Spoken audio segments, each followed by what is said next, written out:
Hujambo na karibu kwa mara nyingine tena mtazamaji wa The World News katika kipindi hiki cha ulimwengu wa siasa. Naitwa Damu Hussein.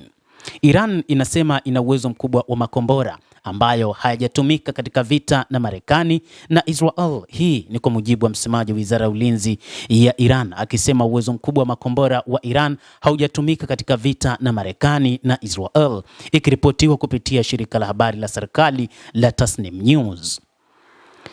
Iran imesema sehemu kubwa ya uwezo wake wa makombora bado haijatumika kulingana na ripoti ya shirika la habari la Tasnim.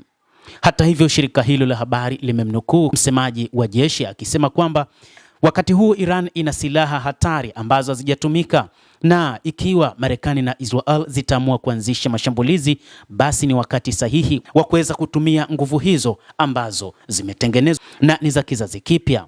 Akitoa hoja kwamba majeshi ya Iran yalidumisha mkono wa juu katika kipindi chote cha mzozo, alisema vikosi vyetu vilidumisha ubora kamili wa anga juu ya maeneo yaliyokaliwa kwa mabavu ya eneo la Wazayuni, kwa maana huko Israel, na sehemu ya uwezo wetu wa makombora ilitumika wakati wa vita vya siku 40. Idadi kubwa ya silaha za hatari za Iran hazijatumika, na endapo wakati huu Marekani na Israel zitaamua kuingia vitani, silaha hizi zitatumika sasa. Ingawa hazikutajwa ni silaha za aina gani, lakini Iran inaamini kwamba silaha zao ni silaha za hali ya juu zenye uwezo wa mapambano katika uwanja wa vita kupambana na Marekani na Israel. Wakati ambapo waziri wa ulinzi wa Israel Katz akisema kama Marekani itawasha taa ya kijani wataweza kuiangamiza Iran, na Iran inasema kwa wakati huu kwa kutumia silaha za kisasa walizokuwa nazo wataweza kufanya maangamizi makubwa ndani ya Israel na katika nchi yoyote ambayo Marekani itaitumia katika vita hivi. Kuhusu makabiliano ya majini, jeshi la Iran linadai kuwa meli za kivita zenye uhasama mara kwa mara zimerudi nyuma mamia kilomita kutoka bahari ya Oman kujibu hatua kali za vikosi vya Iran.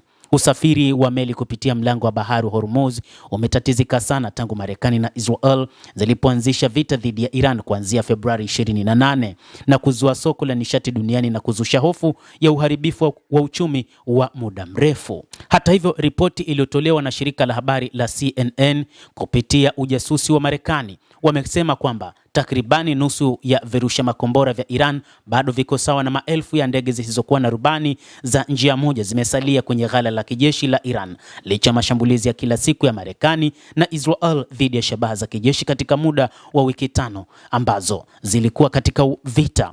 Kulingana na tathmini ya hivi karibuni ya kijasusi ya Marekani, vyanzo vitatu vinavyofahamu ujasusi viliambia CNN bado wako tayari sana kusababisha uharibifu mkubwa katika eneo lote, moja ya vyanzo vilisema kuhusu Iran kupitia shirika la habari la CNN. Maelfu ya ndege zisizokuwa na rubani za Iran bado zipo kwa asilimia 50 ya uwezo wa nchi hiyo, vyanzo viwili vilisema, na ni vya kijasusi vikionyesha hali ya uwezo wa kivita wa Iran. Hata hivyo, taarifa za kijasusi zilizokusanywa katika siku za hivi karibuni pia zilionyesha asilimia kubwa ya makombora ya meli ya ulinzi katika pwani ya Iran yalikuwa sawa. Duru zilisema kulingana na Marekani kutozingatia kampeni yake ya anga kwenye mali ya jeshi la pwani, ingawa imekuwa ikigonga meli. Makombora hayo yanatumika kama uwezo muhimu unaoiruhusu Iran kutishia usafiri wa meli katika mlango wa bahari wa Hormuz. Ujasusi wa Marekani CIA umetoa taswira ya kina zaidi ya kuendelea kwa Iran ikilinganishwa na tathmini ya kina ya ushindi wa kijeshi iliyotolewa hadharani na Rais wa Marekani Donald Trump na maafisa wa utawala. Katika hotuba yake kwa taifa, Rais wa Marekani Donald Trump aliwahi kusema uwezo wa Iran wa kurusha makombora na ndege zisizokuwa na rubani umepunguzwa sana, na viwanda vyao vya silaha na virusha roketi vinalipuliwa vipande vipande, ni chache mno kati ya zilizosalia. Lakini uhalisia kutokana na taarifa iliyotolewa Jumatano ya wiki iliyopita kupitia ujasusi wa Marekani, ujasusi umekuja kugundua kwamba bado Iran inajiweza na kuna silaha ambazo kimsingi hazijatumika na ni silaha hatari, licha ya kwamba bado anaendelea kufanya uchunguzi wa namna ya kuikabili Iran. Mtazamaji wa The World News, endelea kutufuatilia, lakini ni kusihi usisahau kulike, usisahau kucomment, kadhalika usisahau kusubscribe channel yetu hii ili upate habari hizi kwa mapana kupitia The World News. Naitwa Adam Hussein, endelea kuwa nasi wakati wote, endelea kutufuatilia.